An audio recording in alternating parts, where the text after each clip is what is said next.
Reka duhere kuri iyi nkuru isa n'iy'ubusazi rwose, aho restaurant yashyizeho umunsi wo kuyiriramo abantu bambaye ubusa. Ikinyamakuru IGIHAGAZE.com kiravuga ko restaurant yo muri leta ya Florida muri leta zunze ubumwe za Amerika yatangije gahunda idasanzwe aho abakiriya bemererwa gusangira bambaye ubusa mu rwego rwo kubafasha kunezerwa no kwizihirwa igihe basohotse. Iyi gahunda yatangijwe na Class Soirée Steak House Restaurant iherereye muri leta zunze ubumwe za Amerika. Ikaba yari izobereye mu gutegura inyama mu mujyi wa Hollywood muri Florida. Abayobozi bayo batangaje ko abakiriya bazajya bahabwa umwanya wo gusangira batambaye kuwa mbere wa buri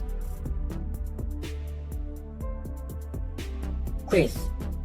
Ni buri wa mbere wa buri kwezi. Umuyobozi rero w'iyi restaurant Murad Ali yavuze ko iyi gahunda yatangiye gukundwa n'abantu bo muri ako gace, aho ku munsi wa mbere w'iki gikorwa hakiriwe abagera kuri 20. Ni ukuvuga abakiriya. Kwitabira rero umugoroba udasanzwe bisaba kwishyura amayero 216 ku mugabo, amayero 130 ku mugore, mu gihe abashakanye bahabwa igiciro cyihariye cy'amayero 260.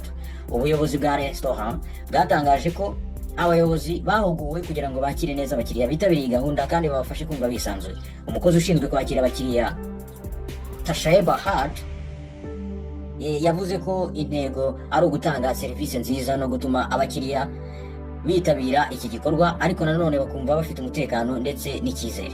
Abakiriya bahabwa ahantu hihariye ho kwiyamburira mbere yo kujya ku meza gusangira. Abakozi ba restaurant ndetse n'umutetsi bo bakomeza kwambara nk'uko bisanzwe mu gihe batanga serivisi.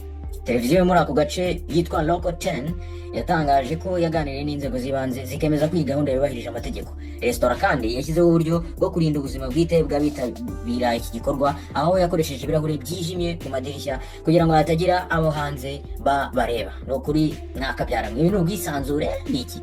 Ese yo iyi nkuru urayumva ute? Uze gushyira muri comment wakabyara utubwire ese iyi nkuru urayumva gute. Icyo dukora no kubatangariza amakuru, ariko akaga niba ari uguhanga udushya no guhanga udushya. Iyi restaurant we wayijyamo nuko nyine muri Amerika ho.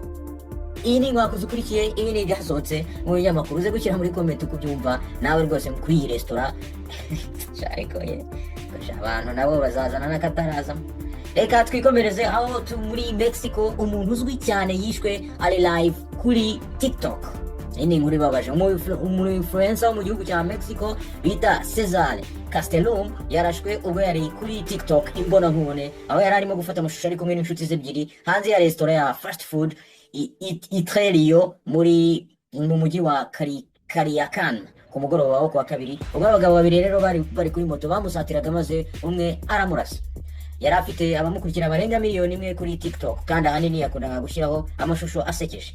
Si ubwa mbere rero umuntu uzwi cyane ku mbuga nkoranyambaga yicwa muri Mexico, kuko mu mwaka ushize Valeria Marquez w'imyaka 23 nawe yarasiwe muri salon de coiffure, aho n'undi nawe yari ari live kuri TikTok.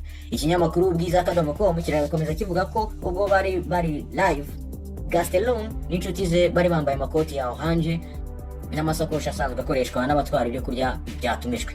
Itangazamakuru ryo muri ako gace ryatangaje ko imyenda yabo yatumye polisi ibanza kwemeza ko uwarashwe yari umwe mu bantu batwara ibyo kurya, ariko nyuma abayobozi bamenyeshejwe umwirondoro we. Polisi n'inzobere mu gushakisha ibimenyetso bagose ako gace kandi basuzuma ibitoyi by'amasasu n'amashusho ya CCTV kugira ngo barebe ko babona ibimenyetso byose bikenewe kugira ngo iperereza rikomeze. Kugeza ubu nta muntu urafatwa kandi abantu babiri bari kumwe n'imoto bahunze. Nubwo bitari byamenyekana neza niba Castellum yarabanje guterwa ubwoba, ku rubuga rwe rwa Instagram yakundaga gusangiza abamukurikira amafoto y'ingendo ze z'amajoro ari hanze, kandi akaba yarakundaga kwifotoreza imbere y'imodoka zihenze. Mu butumwa bwe bumwe yagaragaye ari kumva ya Leobardo Espuro, undi mu influencer nawe wari ukomeye wari uzwi ku izina rya El Gordo Peluche. Espuro rero uyu nguyu yarashwe mu Kuboza 2024 mu bwicanyi polisi yavuze ko ushobora kuba ufitanye isano n'ihangana riri hagati y'udutsiko tubiri tutavuganwe two mu mutwe w'abagizi ba nabi wa Sinaloa Kata. Ubugizi bwa nabi muri leta ya Sinaloa ifite umurwa mukuru witwa Culiacán bukomeje kwiyongera, aho utwo dutsiko tubiri bita Los Chapitos na La Maiza twatangiye guhangana kuva muri Nzeri 2024. Ni ukuvuga ngo kwica influencers muri iki gihugu ni ibintu bimenyerewe. Urumva abantu bamaze gupfa bose kandi bari bafite ababakurikira benshi. Iyi ni Inkwakuzi ukurikiye, ibi ni ibyasohotse mu binyamakuru.